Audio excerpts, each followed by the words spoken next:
Good morning all, I'm Johnny B and welcome to Sunny Coast Celtic episode 91. Well, ladies and gentlemen, boys and girls, what a game that was, wasn't it? I know we're not to Europe, but we can go out with our heads held high after that. I thought it was just a fantastic performance, especially going to a place like Stuttgart. They haven't, the last time they get beat at home was Bayern Munich. They beat everybody else at home, and that was last year. So what a great performance with an understrength team. And this is what we're talking about with having a squad. So when I predicted the team before the game, in the preview, I kind of got it spot on.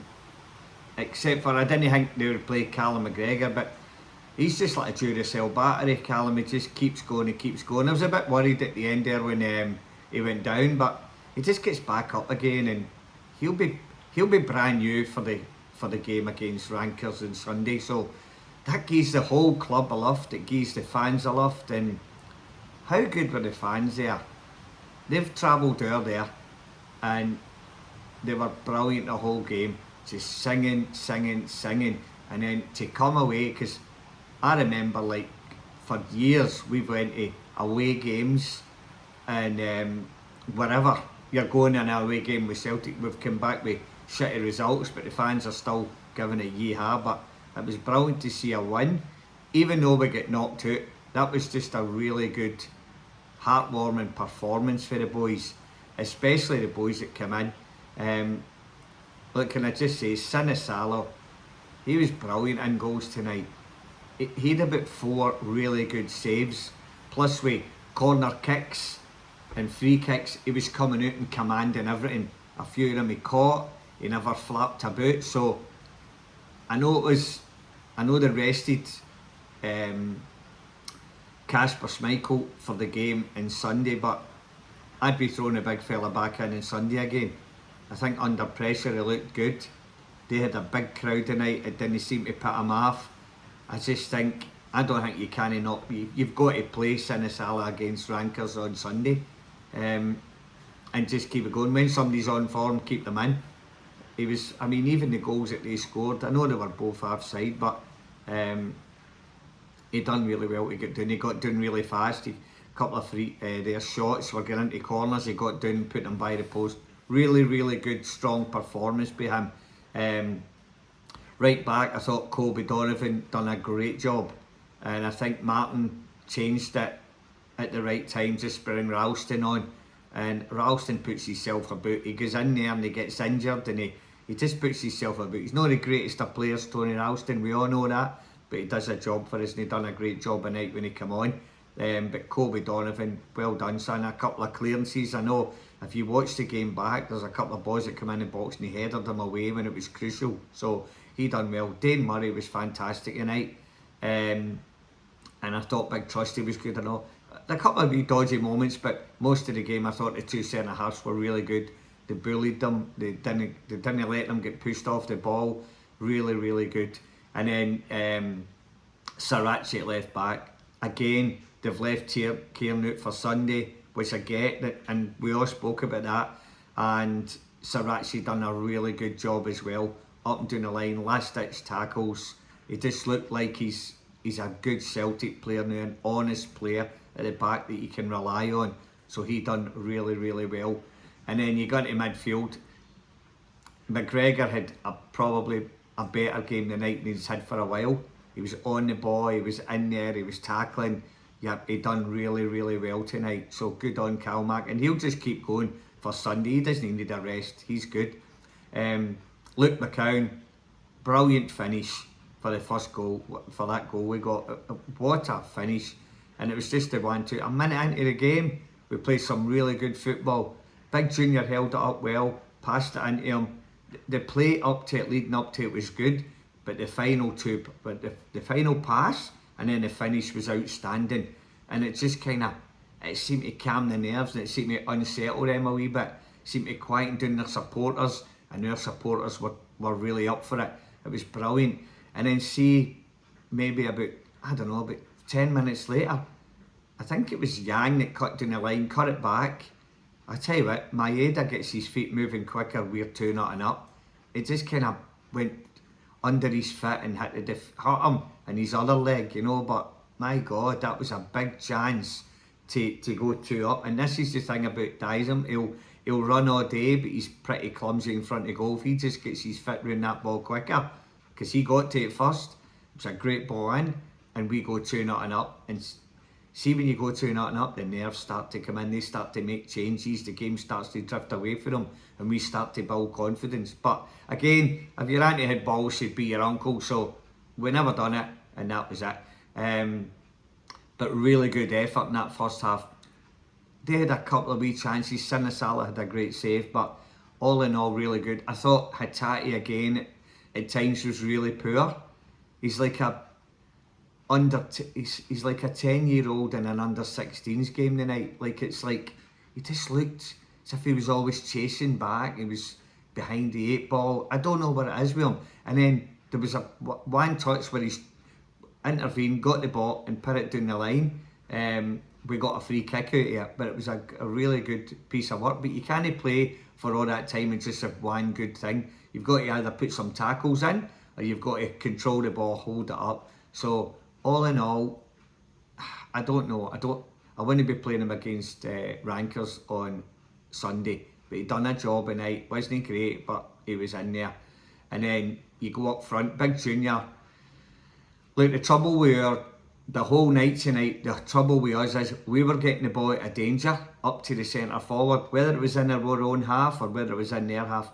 We could not take a touch on that ball. Not one of our forwards could hold the ball up. Didn't matter who come on. Junior couldn't do it. Big TC couldn't do it. And even Iheanacho, the ball was kind of coming after him and going back into the midfield and putting us in danger. We need one of these centre forwards to hold the ball up, take a free kick. So back into him, hold it, just drop it down in front of you, but it was bouncing after him and going back into trouble again, whereas we're midfield had to try and catch up with the ball. So it was hard work up front. We need somebody that can hold it up, and we've got the players, but tonight, I don't know what it was like a fucking hot potato. It was just bouncing after them, bouncing back, bouncing forward. But no, it was a great performance. You can't say too much about tonight. I know we won 1-0.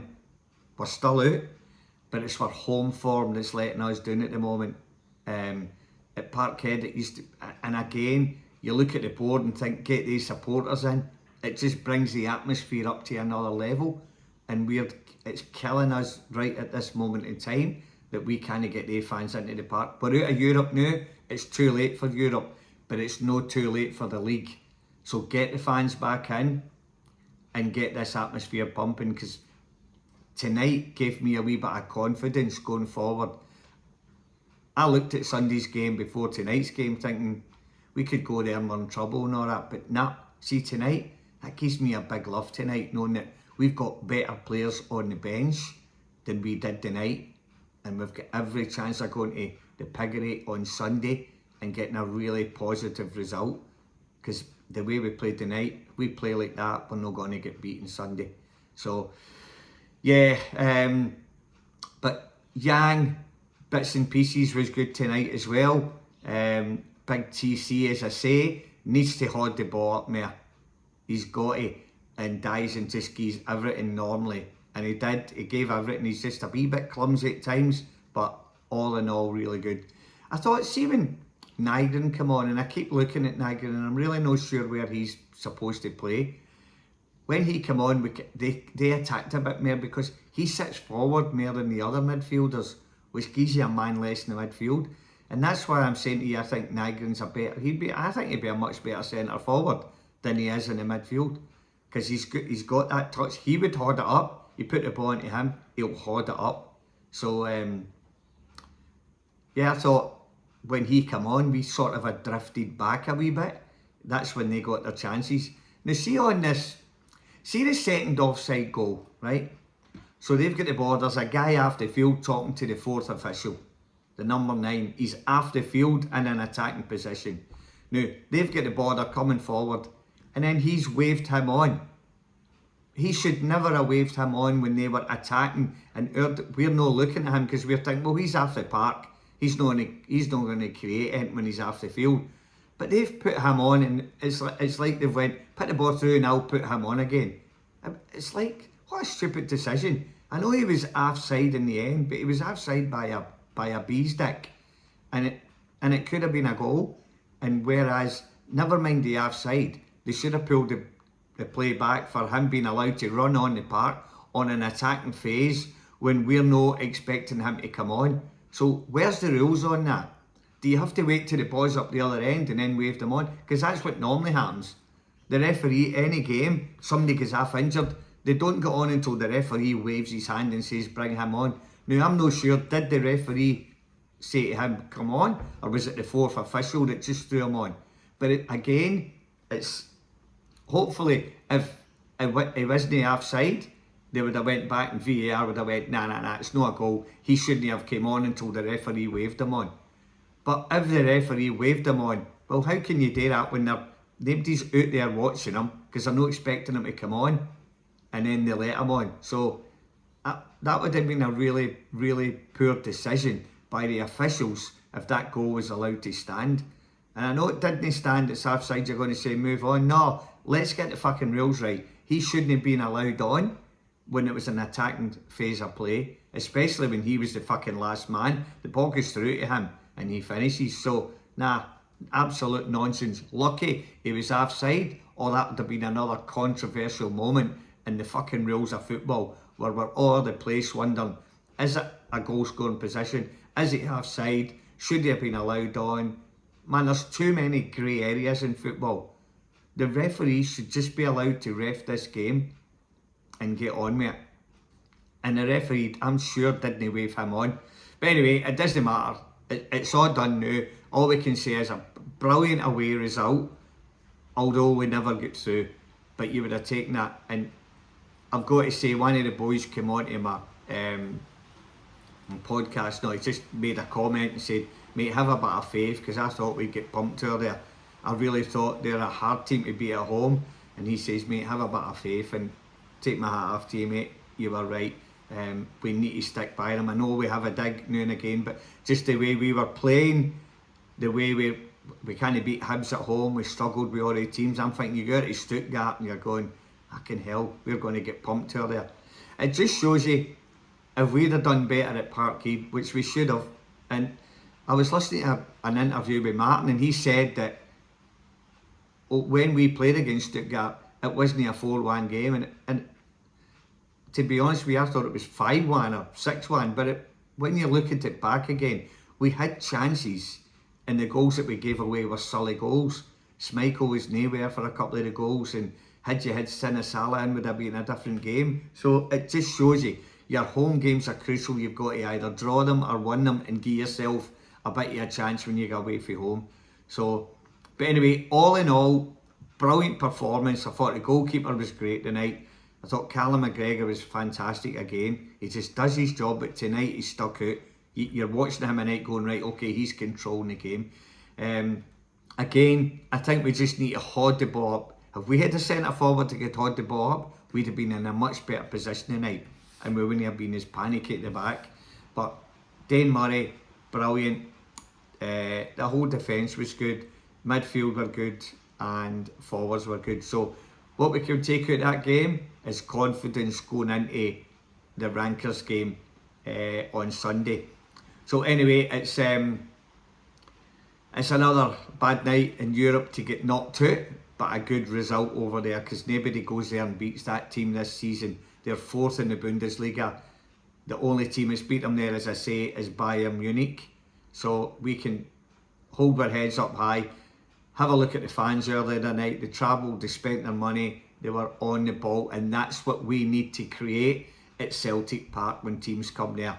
So, and see, the Piggery on Sunday, there'll be 2,500 Celtic supporters, and I know you'll hear them. And see if we manage to get a goal up, they're not going to like it, because we ain't going to shut up, and we're going to let them know that we are the best team in Scotland, and we're going to prove it on Sunday. That's just gave me the biggest love going into this game on Sunday. So anyway, great result for the boys tonight. I know we're out, but let's look at it as a good result going into this weekend's Glasgow derby. So have a great day. I'll talk to you before the game, and hail, hail.